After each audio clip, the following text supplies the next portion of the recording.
दोनों हाथ जोड़ लेंगे, बोलेंगे हे मुनिवर नमोस्तु नमोस्तु नमोस्तु। बोले परम पूज्य मनीषी प्रमाण शंकर जी महाराज की। पंकज नीतू जी पाटो जी साड़म से अपने बीच में दोनों गुरुवर के चरणों में बारंबार नमोस्तु नमोस्तु नमोस्तु। महाराज जी हमारा जीवन का निर्माण ही निर्वाण बन जाए ऐसी कला बताइए। जीवन का निर्माण निर्वाण बन जाए उसकी कला एक ही है, मोक्ष मार्ग में लग जाओ निर्वाण हो जाएगा। मैं चाहूँगा एक बार इन सभी लोगों का जोरदार अभिनंदन करें। इन लोगों ने तन मन धन से समर्पित भाव रखते हुए इस संपूर्ण बिहार में अपनी बहुत बड़ी भागीदारी दी है। अभी ही नहीं बल्कि भोपाल से अब तक और पहले भी जब जब समय समय पर प्रसंग आया है, इन लोगों ने जिस प्रकार की गुरु भक्ति का परिचय दिया है वो बहुत श्लाघनीय और प्रशंसनीय है। एक बार पुनः इन सब का जोरदार अभिनंदन कर दे। हाँ बिट्टू अरियन जी कटनी से अपने बीच में गुरु चरणों में अपना प्रश्न करेंगे और सपना काला कुंकुरी तैयार रहे। महाराज श्री के चरणों में 3 बार नमोस्तु नमोस्तु नमोस्तु। महाराज श्री बिहार के दौरान श्रावक को किन किन बातों का विशेष ध्यान रखना चाहिए जिससे साधु की चर्या का निर्दोष पालन हो सके, क्योंकि बिहार में साधु संत को बहुत से चैलेंजेस फेस करने पड़ते हैं। और महाराज श्री एक सवाल मेरा और भी है। महाराज श्री भगवान का प्रक्षाल और परिमार्जन जिस कपड़े से किया जाता है उसको साफ करने की क्या विधि होनी चाहिए, कृपया शंका का समाधान करें।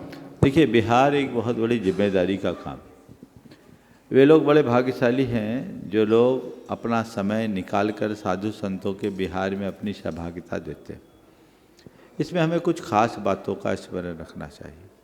जो लोग साधुओं का बिहार करते कराते हैं सबसे पहले उन्हें अनुशासित होना चाहिए, सौम्य और मृदुभाषी होना चाहिए, उनका स्वभाव मिलनसार होना चाहिए, व्यवहार कुशलता उनमें होनी चाहिए और उनका जीवन मर्यादित होना चाहिए, ताकि उनकी छाप लोगों पर पड़े कि ये लोग गुरुओं के साथ विहार कराने वाले हैं, वे लोग गुरुओं के साथ विहार कराने वाले हैं, गुरुओं के साथ चलने वाले हैं। ये एक प्रेरणा उनको मिलती है। फिर दूसरी बात, उनका पूरा अनुशासन होना चाहिए। गुरुओं की चर्या क्रिया में उनकी सहभागिता दिखनी चाहिए। जहाँ जब जैसी आवश्यकता हो प्रत्युत्पन्नता के साथ चीज़ें आनी चाहिए। और हर विहार में ग्रुप के प्रमुख का अनुशासन सबको मानना चाहिए। और साधुओं की जो भी विहार संबंधी योजनाएं हैं उनकी पूरी जानकारी लेकर उसे आगे तक पहुंचाना चाहिए। जहां भी जाए, एक बात मैं ज़रूर कहूँगा जो इन दिनों बिहार के दौरान अनुभव हुआ, साधु संतों को बिहार के लिए जगह जगह स्थानों की ज़रूरत पड़ती है। लोग स्थान बहुत प्रसन्नता के साथ देते भी हैं, लेकिन कई जगह ऐसा होता है कि बाद वाले लोग कुछ गड़बड़ कर देते हैं, गंदगी आदि फैला देते हैं, तो उससे उनको दोबारा देने में थोड़ा सा संकोच जैसा होता है। ये उचित नहीं है। तो हमें चाहिए कि किसी भी स्थान पर हम किन्हीं का भी स्थान ले तो उसकी पूर्ण पवित्रता और स्वच्छता का ध्यान रखें। बिहार के सदस्यों को, बिहार की टीम के सदस्यों को चाहिए कि स्थान को ग्रहण करने के बाद छोड़ते समय उसे यथावत सौंपें और उन्हें एक धन्यवाद दें कि आपने हमको बहुत अच्छा सहयोग दिया। उन्हें इतना मित्र बना लो कि कभी भी किसी साधु के विहार आदि की बात आए तो उन्हें संकोच न पड़े, वो एक पल में तुरंत दे दे, उत्साहित हो। क्योंकि आप लोगों ने खुद ने महसूस किया, कई जगह ऐसी शिकायतें आई जो आगे पीछे संघों के जाने से हुआ है। तो ये गलती संघ साधु संतों के द्वारा तो नहीं होती, लेकिन आगे पीछे वाले लोगों के द्वारा हो जाती है, जिनका हमें बहुत गंभीरता से ध्यान देना चाहिए। जहाँ तक भगवान के अभिषेक प्रक्षाल के वस्त्रों के परिमार्जन की बात है, जिन वस्त्रों से भगवान का अभिषेक होता है उसमें डिटर्जेंट का उपयोग उचित नहीं है, उसे रीठा से धोना चाहिए। प्राकृतिक चीज़ों से उनको अगर आप धोते हैं तो वो अति उत्तम होता है, हमें इसका ध्यान रखना चाहिए। नमोस्तु महाराज, नमोस्तु महाराज। हाँ, दोनों सपना काला कुंकुरी गुरु चरणों में प्रश्न करें और दोनों गुरुवर के चरणों में मेरा कोटि कोटि नमन। गुरुवर, हम बहुत सौभाग्यशाली कि हमें मनुष्य जीवन मिला है, तो हम गलतियां क्यों करते हैं? आत्मा के द्वारा पाप कर्म या गलतियां करने का कारण क्या है? देखो, गलतियां करने के दो कारण, एक तो अज्ञानता और दूसरा प्रमाद। हम अज्ञानता में गलतियां करते हैं और प्रमाद से गलतियों को दोहराते हैं। यदि हमारे अंदर ज्ञान और जागरूकता आ जाए तो हम गलतियों से बच सकते हैं।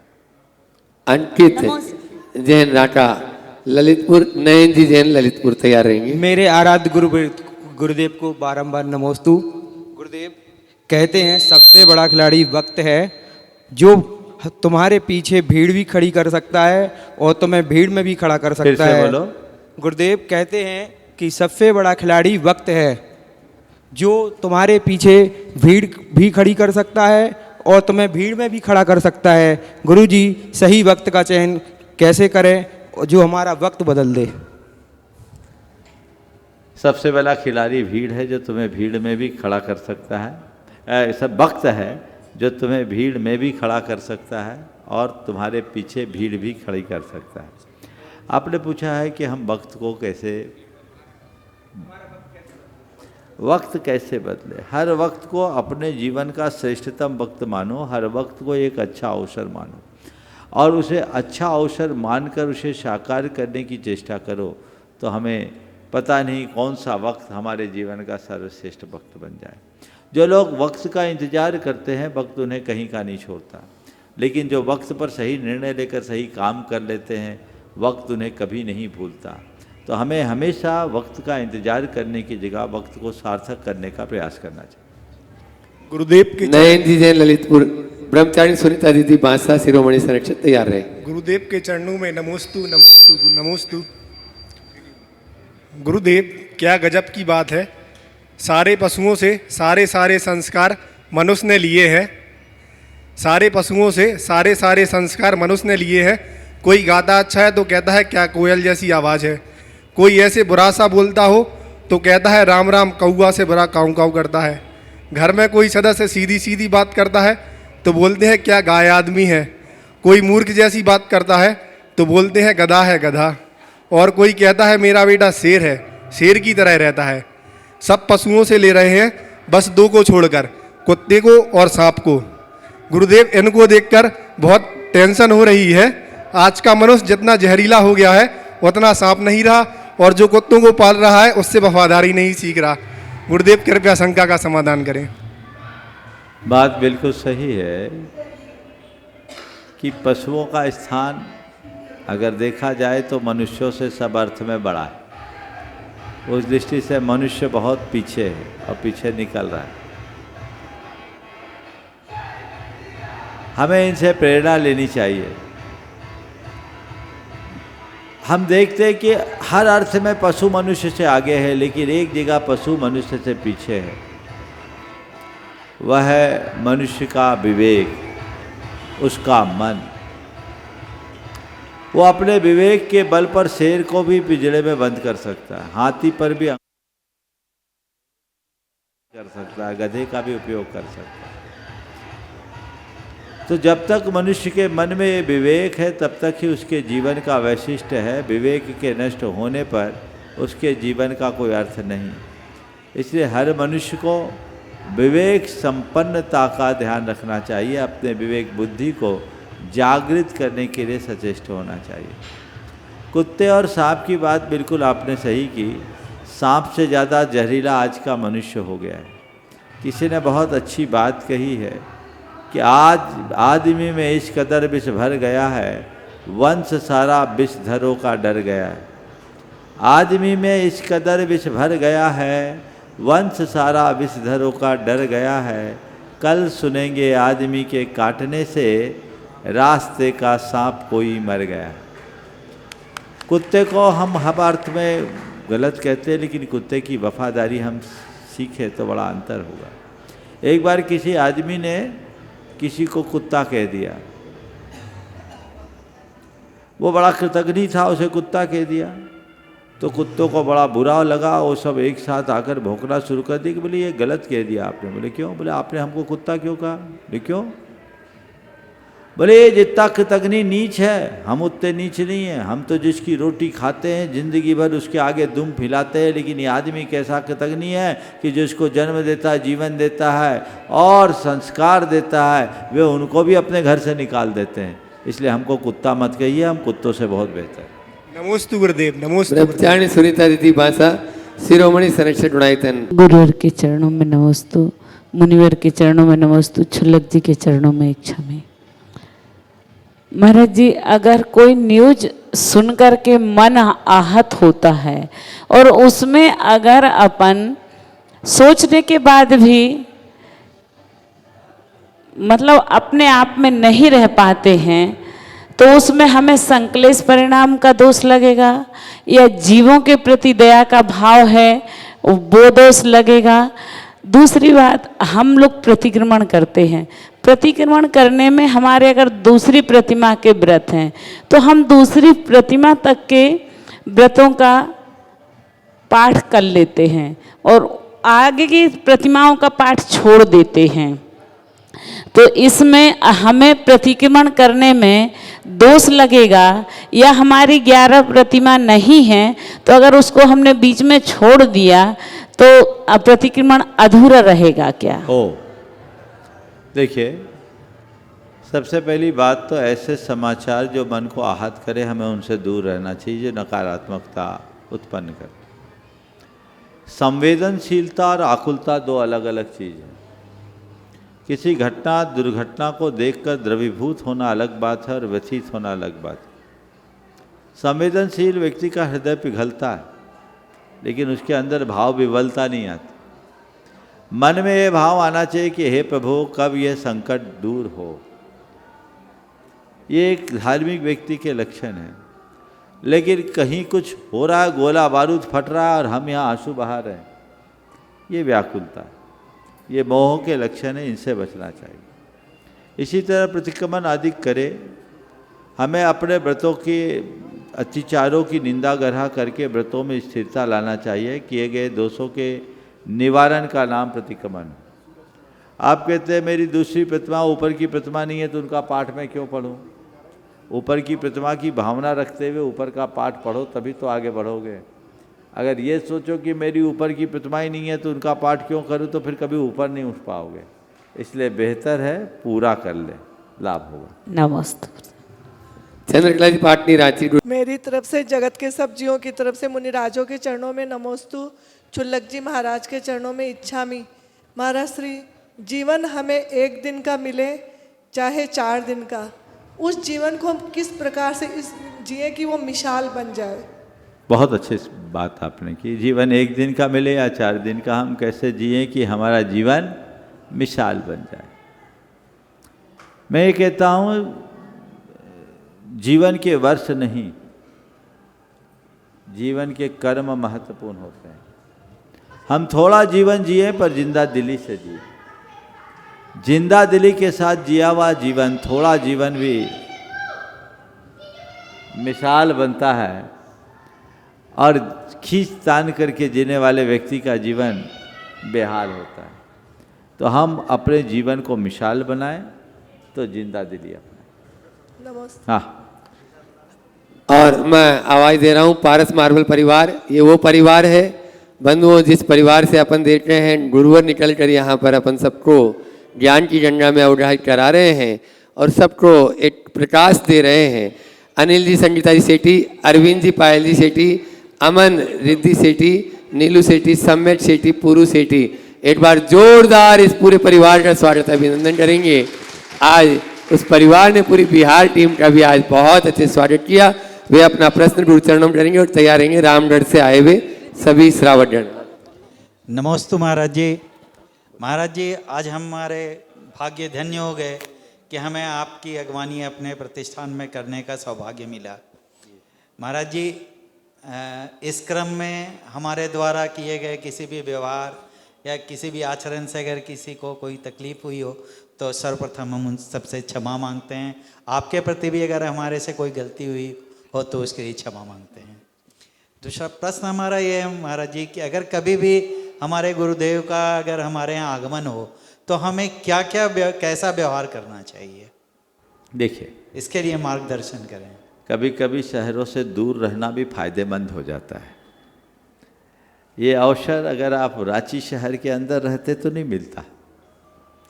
रांची से बाहर, रांची की सीमा में आपका प्रतिष्ठान है और ये अलभ लाभ आपको मिल जाता है। आज हमें आने का यहाँ योग बना।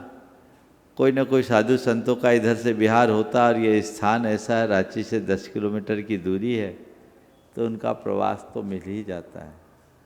वे लोग बड़े भाग्यशाली हैं जिनको गुरुओं की ऐसी सेवा करने का सौभाग्य मिलता है। इसलिए मैं सबसे कहूँगा, हर समर्थ व्यक्ति को एक आध ठिकाना ऐसा अपने शहरों के आसपास बना लेना चाहिए जो साधुओं के रूट पे हो और आपको पुण्य लूटने का मौका मिल जाए। आज ये आपका पुण्य वर्षा है। एक साथ पूरे संघ की सेवा, वैयावृत्ति, आहारचर्या, विश्राम, हमारी 3 सामायिक होगी। आज रामनवमी फंस गई सो, नहीं तो अभी हम रांची पहुँच जाते। तो ये योग बहुत दुर्लभ होता है। भाव भक्ति के साथ कोई भी हमारी साधु साध्वियाँ इधर से विचरण करे, जैसे सूचना मिले आप जाओ, उनको भक्ति से आमंत्रित करो। कदाचित आप खुद उपस्थित न हो तो अपने सारे सहयोगों को उनका निर्देश दे दो कि साधु संत इधर से कभी गुजरे, बिना पूछे सब खोल देना। हमारा काम बाद में, उनका काम पहले।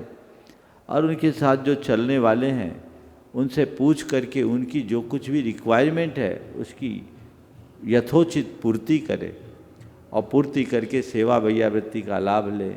अगर किसी के साथ भीड़ है तो कोई दिक्कत नहीं, जिसके साथ कोई नहीं है उनका भी ख्याल रखो, उनका विशेष ख्याल रखो, ताकि उनका विहार निर्बाध हो सके। और ये सब सातिशय पुण्य के बंध का कारण है। इसमें आहार दान, आवास दान एक साथ हो रहा है, और अगर औषध दे रहे तो औषधि दान भी हो रहा है। तो ये महान दान है। निश्चित ये आपका सौभाग्य है कि ऐसा योग बन गया। अभी मैं कुनकुरी जा रहा था तो रास्ते में एक का घर मिला, वो बस्ती से 3.5 किलोमीटर दूर रुका, घर है उसका, अकेला रहता, लेकिन ऐसा पुण्य उसका उछला कि हम लोगों का उसी के घर में आहार करने का योग बन गया, रुकने का योग बन गया। तो ये मौके दुर्लभता से आते हैं। इसलिए मैंने कहा जितने समर्थ लोग हैं उनको 1-2 ठिकाना ऐसी जगह चुन लेना चाहिए जहाँ बिना बुलाए साधु आ जाए और हमें ये मौका मिले। ये प्रयास अगर हम शुरू करें और ऐसी परंपरा प्रारंभ करें तो बहुत अच्छा होगा। द्वय मुनि राजों को बारंबार नमोस्तु। महाराज श्री, तन को अगर खुराक ना मिले तो तन सुस्त हो जाता है, और मन को अगर खुराक ना मिले तो मन भ्रष्ट हो जाता है। तो हमको मन को कौन सी खुराक देना चाहिए? देखो, तन को खुराक तो हम लोग भोजन पानी से देते हैं। मन को खुराक क्या है? स्वाध्याय और संगति। उसे स्वाध्याय दो, अच्छी प्रेरणा दो, अच्छी शिक्षा दो और सत्संग की खुराक दो, तो मन अनुशासित रहेगा। और स्वाध्याय सत्संग से विमुख होंगे तो हमारा मन भ्रष्ट होगा यानी अवांछित गतिविधियों में लग जाएगा। इसलिए मन को सही दिशा में लगाना चाहिए। रामगढ़ से अपने बीच में संजय जी सेठी। महाराज से वक्त बदलते देर नहीं लगता, अच्छा वक्त भी आता है, बुरा वक्त भी आता है। तो ऐसे वक्त में हम खुद को कैसे संयमित करें? देखिए, बुरे वक्त में धैर्य रखें, सोच को सकारात्मक बनाएं, आशावादी बने। अच्छे वक्त में अभिमान न करें और उसे भी माने कि कोई भी वक्त कभी भी बदल सकता है। उसका सदुपयोग करें, विनम्रता को अपने जीवन का आदर्श बनाएं, तो हम हर स्थिति में अपने आप को संभालने में समर्थ हो सकें। नमस्ते महाराज से।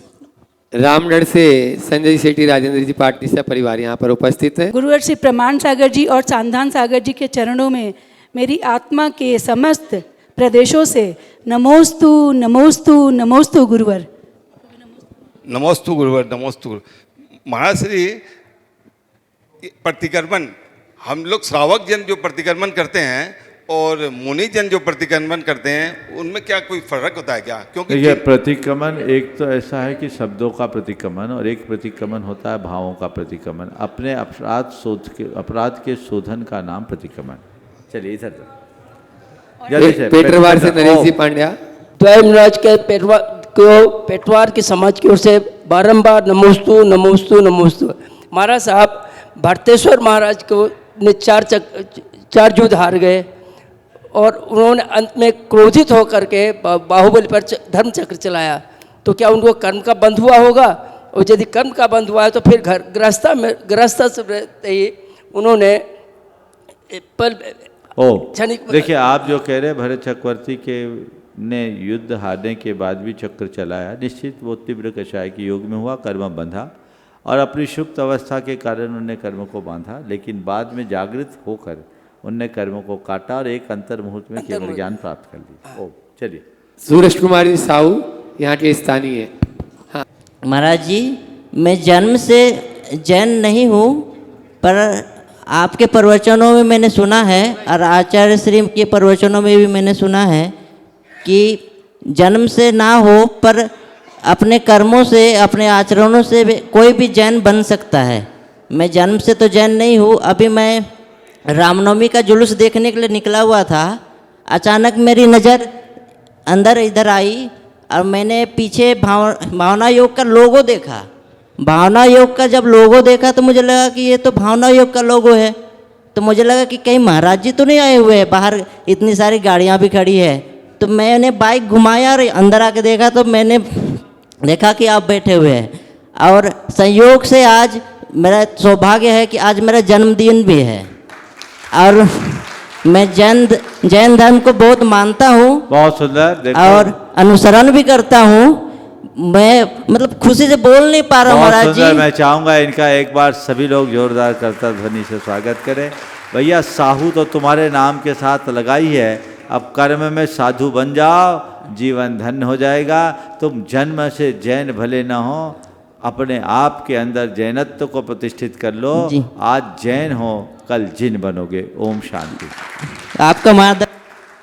ट्रस्टी श्रीमान संजय जी, अनीता जी। संसार में उत्तम व्यवहार व शुभ कर्म ही भगवान की सच्ची पूजा है, तो अष्टद्रव्य से पूजा का क्या प्रयोजन है? मैं आपसे पूछना चाहता हूँ कि अष्टद्रव्य की पूजा उत्तम व्यवहार नहीं है क्या? उत्तमोत्तम व्यवहार है। आम जनों से बातचीत करना हमारा व्यवहार है और भगवान से पूजन करना भगवान के साथ संवादात्मक व्यवहार है। हम भगवान से की पूजा कर रहे हैं, इसका मतलब क्या है? कोई गीत नहीं सुना रहे, भगवान से अपना डायलॉग स्थापित कर रहे हैं, भगवान से अपना संवाद बना रहे हैं।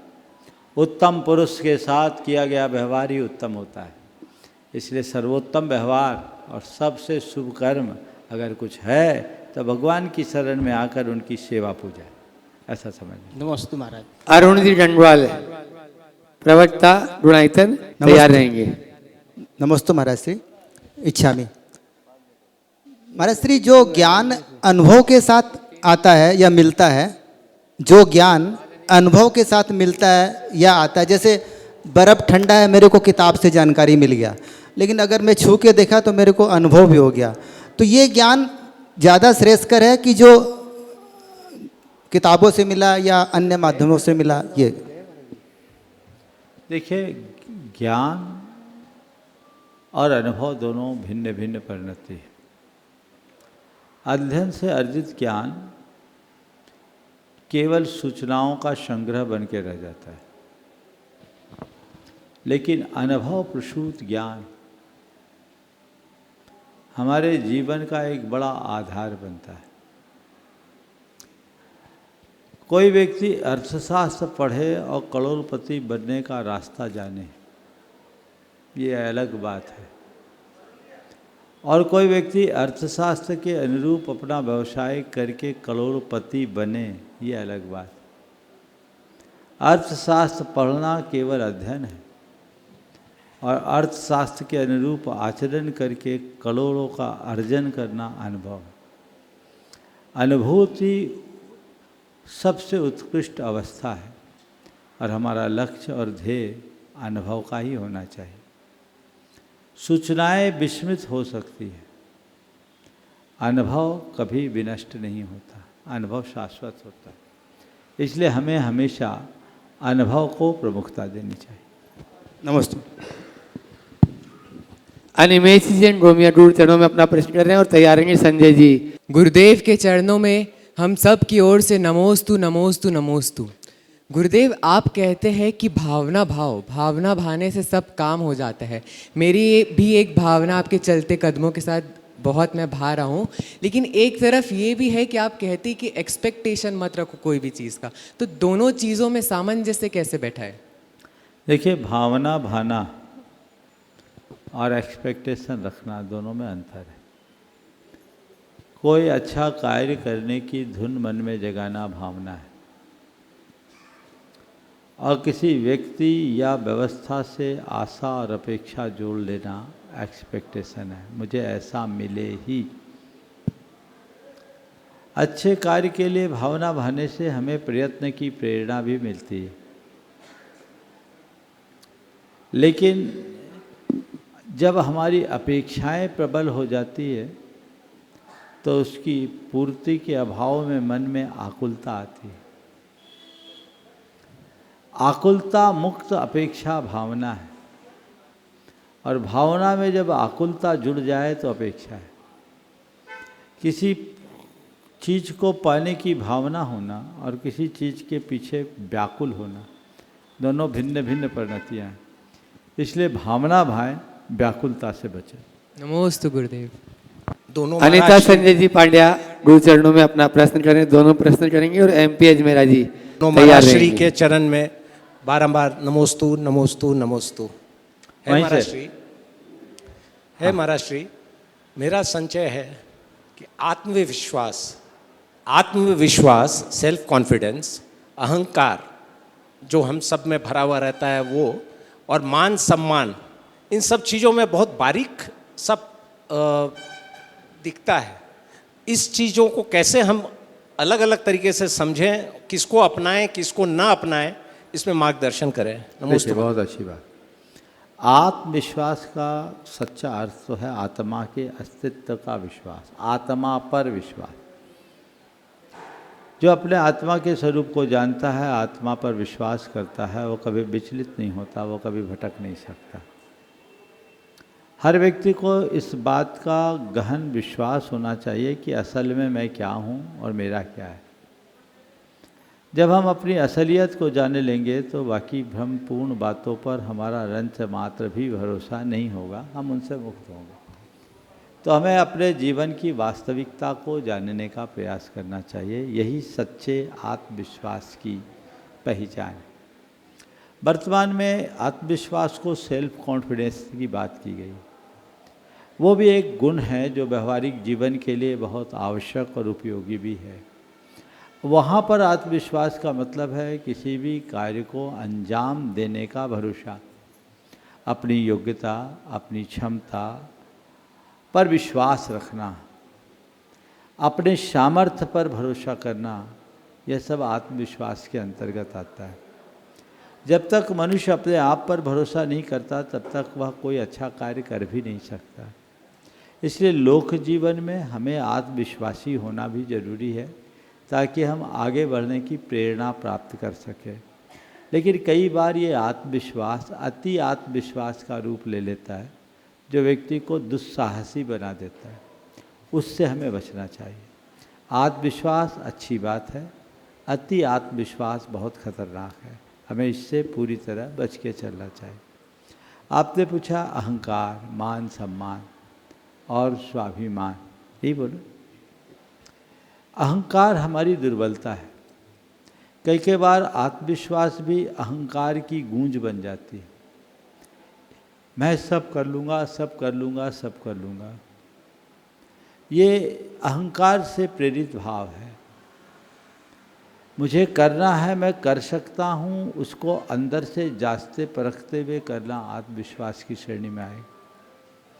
लेकिन अपनी अक्षमता और अयोग्यता को नज़रअंदाज करते हुए किसी भी कार्य को अंजाम देने का खम ठोकना, ये अहंकार।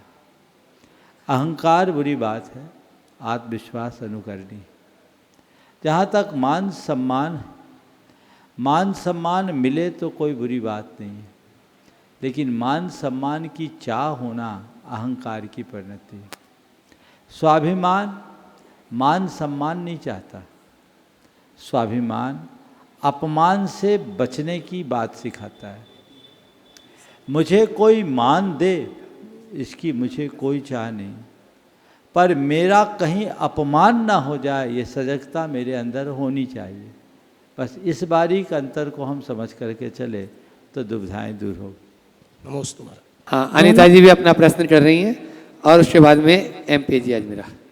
दोनों महाराज श्री के चरणों में कोटि कोटि नमन, कोटि कोटि बंदन, कोटि कोटि आभार। महाराज श्री, शांति धारा जब होता है तो उसमें अष्ट प्रातिहार का वर्णन आता है, उसका मंत्र आता है।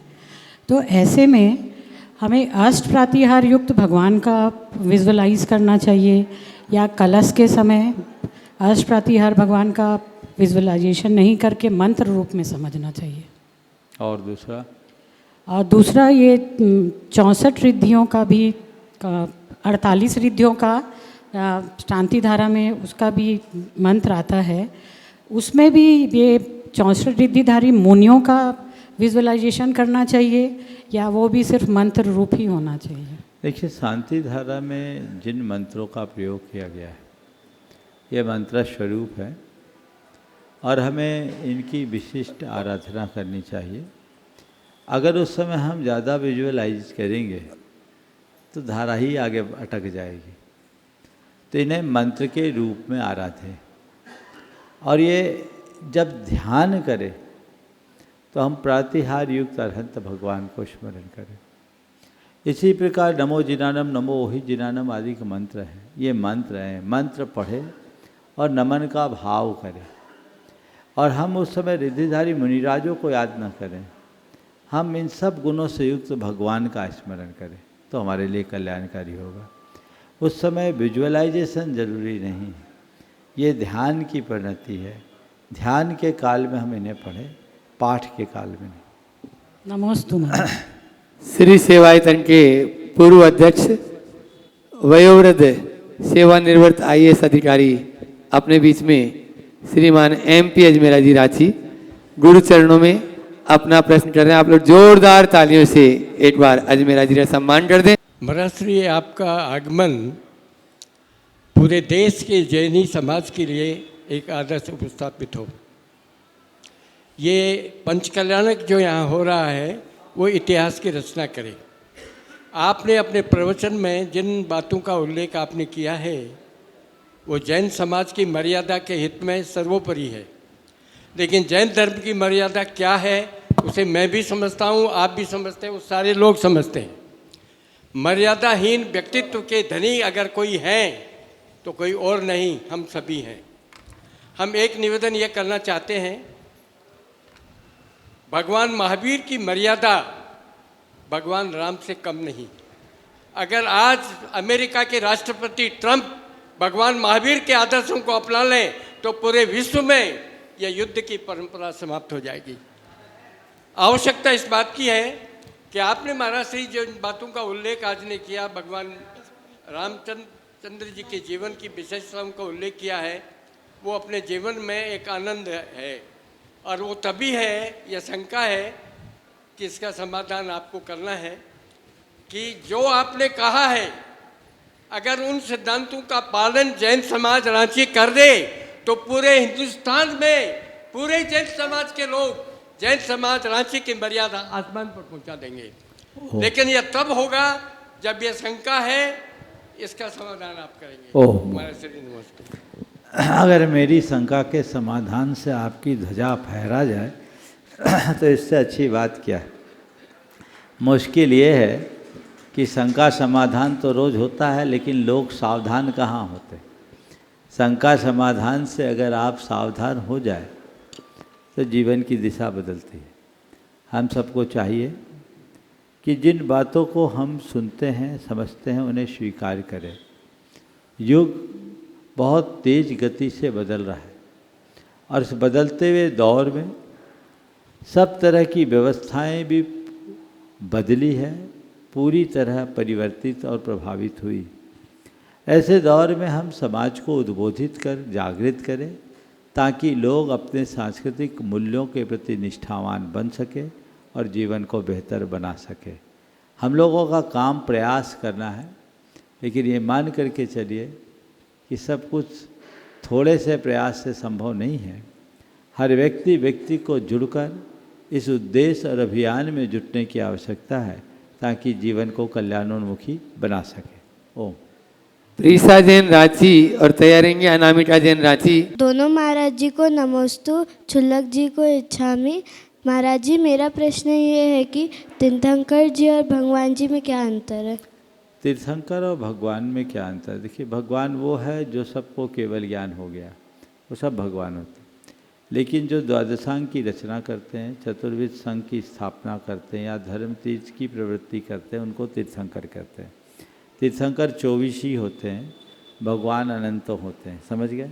तो सब मुनि भगवान नहीं बनते, भगवान बन सकते हैं, लेकिन तीर्थंकर कोई को ही बनते हैं। वर्तमान में हमारे तीर्थंकर 24 हैं। हाँ महाराज जी, तीर्थंकर 24 ही क्यों होते हैं? तुम्हारे कान 2 ही क्यों हैं? आंखें 2 ही क्यों हैं? बोलो। 1 क्यों नहीं है? कान 3 क्यों नहीं है? आंखें 3 क्यों नहीं है? 1 क्यों नहीं है? क्या उत्तर है इसका? है इसलिए है ना? तो हमारे तीर्थंकर 24 होते हैं, इसलिए होते हैं। ठीक है, फिर भी तुमने पूछा है तो तुम्हें बताना तो पड़ेगा। हमारे भगवान को हम क्या बोलते हैं? परमात्मा। और ये देखो, ये परमात्मा होते हैं ना। परमात्मा को लिखेंगे तो पहले प लिखेंगे, फिर र लिखेंगे, फिर माँ लिखेंगे, फिर आधा त लिखेंगे और माँ लिखेंगे, है ना। ये देखो परमात्मा हो गया। इस प को लिखोगे तो ये 5 जैसा दिखता है। हिंदी में 5 लिखते हैं ना, तो ये प के आगे हमने क्या लिख दिया? 5। र है, ये 2 जैसा लगता है, तो यहाँ हमने क्या लिख दिया? 2। फिर माँ है तो माँ में ये 4 है और ये 2 डंडा, एक डंडा को 25 जोड़ा जाता है। समझ गए? तो 4 पॉइंट 2 डंडा है तो 5 हो गया। समझ गए? इसको बोलते हैं 4.5। और ये त है, ये 8 जैसा होता है। समझ गए? पहले 8 हिंदी में ऐसे लिखते थे, तो यहाँ हमने 8 लिख दिया। और फिर माँ है तो ये 4.5 हो गया। तो कितना हो गया? 5 2 7 और 4.5 11.5 और 8 19.5 और उसमें 4.5 जोड़ दिए तो कितने हो गए? 24। तो ये सब मिलाकर कितने हो गए? 24।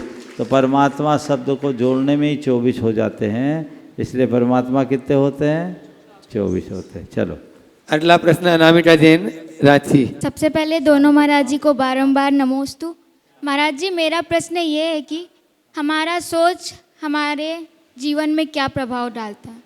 जैसा हम सोचते हैं वैसा हमारा जीवन बनता है। सब कुछ हमारे सोच से होता है। अच्छे सोच से अच्छा होता है और घटिया सोच से जीवन घटिया बन जाता है। हम चीज़ों को किस दृष्टि से देखते हैं, सब कुछ वैसा होता है। इसलिए अपनी सोच को अच्छी बनानी चाहिए। नमोस्तु महाराज। श्री सेवायतन के अध्यक्ष राजकुमार जी मंजू जी अजमेरा। नमोस्तु नमोस्तु नमोस्तु। महाराज, ये एक सामाजिक प्रश्न है। प्रश्न ये है कि आजकल देखा जा रहा है कि समाज में इलेक्शंस काफ़ी हो रहे हैं। इलेक्शंस में भी क्या होते हैं? 2 गुट, 3 गुट, 4 गुट, 5 गुट हो जाते हैं और वो गुटबाजी होने लगी है। और जो अध्यक्ष या मंत्री बनते हैं वो समझते हैं कि मैं बहुत पावरफुल आदमी हूँ, बाकी वो। तो इसका समाधान कैसे हो सकता है महाराज जी? अनेक बार इस विषय में मैंने अपना मंतव्य प्रकट किया है। समाज में लोकतांत्रिक व्यवस्था होने के लिए बदलाव जरूरी है और बदलाव के लिए लोकतांत्रिक प्रक्रिया अपनाना जरूरी है। पर जब इलेक्शन होता है तो पक्ष विपक्ष होता है, नॉमिनेशन होता है और उसमें पूरी ताकत लगा दी जाती है। जीतता कोई भी है, हारती समाज है। तो समाज ना हारे, लोकतांत्रिक प्रक्रिया भी बनी रहे, इसके लिए एक बहुत अच्छा तरीका मेरी समझ में आता है। वह है इलेक्शन की जगह सिलेक्शन की प्रक्रिया को शुरू किया जाए। हम इलेक्शन को गौण कर दें और सिलेक्शन करें। इलेक्शन और सिलेक्शन में क्या अंतर है? इलेक्शन होता है जब कोई नॉमिनेशन फाइल करता है, लोग उसको अपना वोट देते हैं, तब उनको हम इलेक्ट करते हैं। क्यों ना हो कि हम अपनी सामाजिक संस्थाओं में जिस संस्था से जितने भी लोग संबद्ध हैं, उन संबद्ध लोगों के हाथ में पूरे लोगों की सूची दें। प्राय छोटी संस्थाओं में 200-400 लोग होते हैं। उनकी लिस्ट उनको पकड़ाए और उन्हें कहा जाए कि आपको अपने पसंद के किसी एक व्यक्ति को चिन्हित करना है। जिस व्यक्ति को सबसे ज़्यादा लोग पसंद करें उस व्यक्ति को पूरी टीम बनाने के लिए अधिकृत कर लिया जाए, उसे अपना अध्यक्ष घोषित कर दिया जाए। अपने आप जिसे सबसे ज़्यादा लोगों ने पसंद किया वो सबसे ज़्यादा लोगों की पसंद हो गया, हमने उसे अपना प्रमुख मुखिया बना दिया, उसके नेतृत्व में हमने काम किया, जब तक उसका कार्यकाल रहा वो कर लिया। कदाचित वो बनने से इनकार करे तो द्वितीय वरीयता वाले को कर ले, और किसी भी व्यक्ति को 2 बार से ज़्यादा अवसर नहीं देना चाहिए। बदलाव होना चाहिए। 3 साल का कार्यकाल हो, 2 बार आप काम कीजिए, इसके बाद बदलिए ताकि तीसरे चौथे को आ जाए। इस तरह की प्रक्रियाएं बना दी जाए और वर्तमान को निवर्तमान बनाकर संरक्षक बना दिया जाए, तो किसी भी प्रकार का प्रतिद्वंदता भी ना हो, उनके अनुभवों का लाभ उठाए और नीचे वाला अपना काम करते रहे। तो वर्तमान जो है, जो निवर्तमान हुआ है वो संरक्षक हो जाए और जो चयनित हुआ है लोगों के द्वारा वो मुखिया बन जाए। तो ये इस तरह की प्रक्रिया को और व्यवस्थित तरीके से संपन्न करके काम किया जा सकता है। हमें इस दृष्टि से विचार करना चाहिए और इसके लिए सार्थक प्रयास भी करना चाहिए। महाराज श्री, इसमें क्या हो रहा है अभी समाज में कि ग्रुप बन रहा है, वो तो ग्रुप जहाँ से ही चुनाव होगा वहाँ दंगल होगा। दंगल से बचना है तो इसका तरीका यही है, कोई नॉमिनेशन नहीं, हर आदमी उम्मीदवार है, जिसको लोग सबसे ज़्यादा पसंद करे। तो ग्रुपिज्म उसमें नहीं आता, इसके अलावा और कोई उपाय नहीं है। पहले ये होता था कि समाज में बड़े लोग होते थे और सब लोगों के ऊपर उनका बड़ा स्नेह होता था, प्रभाव होता था, उपकार भी होता था। वो जिसका नाम बोल दे लोग उसको एक मत से स्वीकार लेते थे। अब तो सब अहमेंद्र बन गए हैं, अब वो व्यवस्था तो बची नहीं, तो प्रक्रिया इसी में बदलेगी। नमस्ते। सरोज जी पांड्या गुरु चरणों में अपना प्रश्न कर रहे हैं। पाठ गुरु प्रमाण सागर जी महाराज जी के चरणों में 3 बार नमोस्तु नमोस्तु नमोस्तु, संधान सागर महाराज जी के चरणों में नमोस्तु एंड चुल्लक महाराज जी के चरणों में इच्छामि। महाराज जी, मेरा ये सवाल है कि आत्मज्ञान, धर्म और कर्म ये बहुत ही शक्तिशाली विषय हैं, तो आत्मज्ञान की सटीक परिभाषा क्या है और धर्म और कर्म आत्मज्ञान को पाने में कैसे सहयोगी होते हैं? कर्म भी क्या इसमें सार्थक है? देखिए, आत्मज्ञान है क्या? आत्मज्ञान का मतलब है अपने आत्मा के स्वरूप का ज्ञान। मैं असल में क्या हूँ, मेरा क्या है, इसकी समझ का नाम आत्मज्ञान। तो मैं कौन हूँ, मेरा क्या है, इससे हमें जानना है। ये आत्मज्ञान जब अंतरंग में विकसित होता है तो जीवन का काया पलट होता है। ये हम पढ़ कर के भी पा सकते हैं और किसी से प्रेरणा पा कर के भी पा सकते हैं। जीवन में इसी के बल पर बदलाव आता है। धर्म हमारे आत्मज्ञान को पुष्ट करने में सहायक होता है। जहाँ तक कर्म का सवाल है, कर्म हमें पुरुषार्थी बनाता, उद्यमी बनाता है। कर्म को भी धर्म का ही एक पार्ट मान करके चलना चाहिए और कुकर्म से बचना चाहिए। आत्मज्ञानी सत्कर्म करता है, वही उसका धर्म बन जाता है, कुकर्म से बचा रहता है।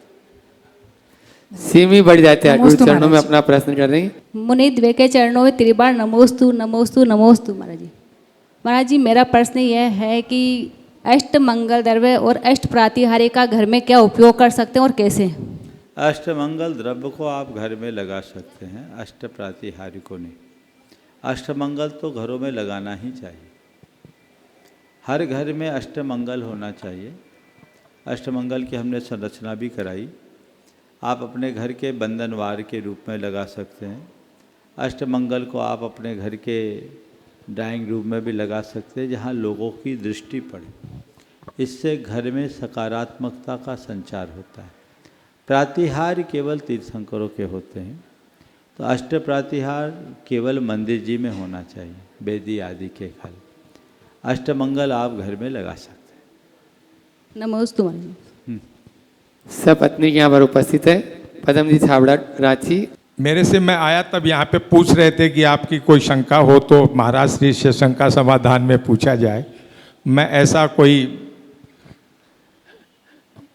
शंका के लिए तैयार होकर के नहीं आया था कि आपसे मैं बैठ करके कभी आपसे पूछूं। मैं खाली एक ये यहाँ पे सब जगह कहीं से भी फ़ोन आता और आता है तो गुणायतन के लिए लोग पूछते हैं, तो मैं मेरी तरफ से जवाब दे देता हूँ कि गुरुदेव अब झारखंड की भूमि में में जो आ रहे हैं तो अब हम लोगों को गुणायतन समर्पित हो जाएगा और महाराज श्री के द्वारा हम लोगों को सौंप दिया जाएगा और हम लोग उसके दर्शन करने के लिए, तो महाराज श्री इसके लिए आपका आशीर्वाद चाहिए और जनता को सबको जो जिनके मन में शंका है कि गुणायतन हम लोगों को कब मिलेगा आपके द्वारा। नमस्ते। देखिए, गुणायतन कोई छोटा मोटा कार्य नहीं, बहुत बृहद कार्य, और सबको ये पता है कि बड़ा कार्य श्रम साध्य भी होता है और काल सापेक्ष भी होता है। समय लगा लेकिन परिणाम सामने आ रहा है। अब बस ज़्यादा वक्त नहीं बचा, थोड़े दिनों की प्रतीक्षा और बाकी है। आप लोग प्रतीक्षा कीजिए। अब मैं नहीं कह सकता अभी कितना टाइम लगेगा, जाने के बाद ही पता लगेगा, पर मुझे इतना पता है कि पूरी शर्ट की सिलाई तो जल्दी हो जाती है, काज बटन में बहुत टाइम लगता है, और अभी काज बटन ही बाकी है। फाइन ट्यून है, करना तो आप लोगों को है, और निश्चित रूप से आप सब पूरी कमेटी इस काम को बहुत तत्परता से जुटकर कर रही है।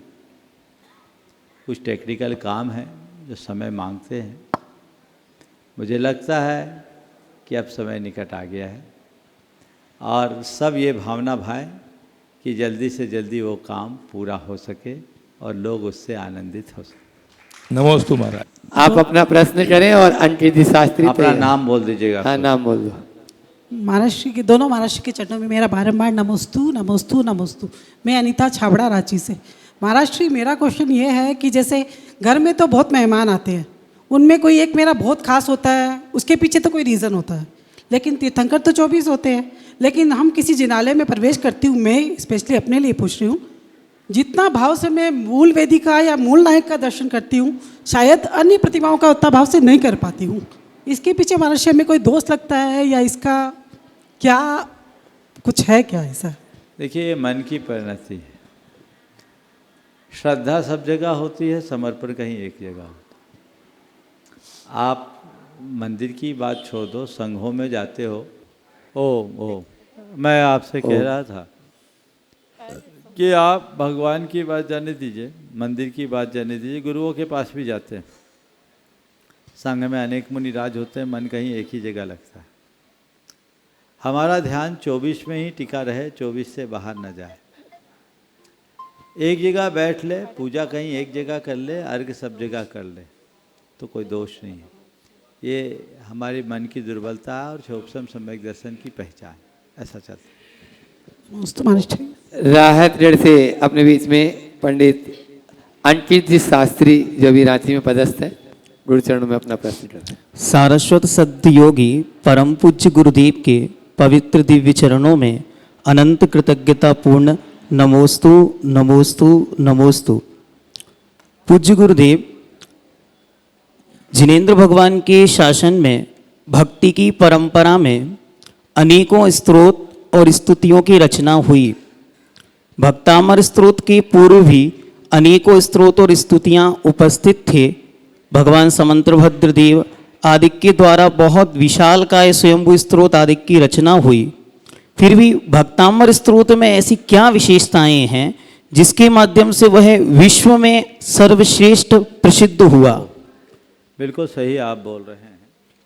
भक्तामर स्तोत्र अगर भाव पक्ष की दृष्टि से देखे जाए तो कल्याण मंदिर स्तोत्र में और गहरा भाव है, लेकिन कभी कभी रचनाकार के पुण्य से रचना भी ज़्यादा प्रभावित हो जाती। भगवान पार्श्वनाथ की कितनी स्तुतियाँ और आरती लिखी गई, पर तुमसे लागी लगन का कोई तोड़ नहीं है। नहीं है ना? तो ये कभी कभी रचनाकार के पुण्य प्रताप से रचनाएं भी कालजयी हो जाती। और मुझे लगता है कि भक्तामर स्तोत्र इतना प्रसिद्ध हुआ है, उसका सबसे बड़ा कारण उस स्तोत्र का पहला शब्द है भक्तामर। जो भक्त होता है वो अमर बन जाता है, और इसीलिए ये भक्तामर भी अमर बन गया है, ऐसा समझना चाहिए। ये उनका अपना श्रेय है। इस प्रकार इस सत्र को यहीं पर विराम। बोलो अहिंसा परमो धर्म की।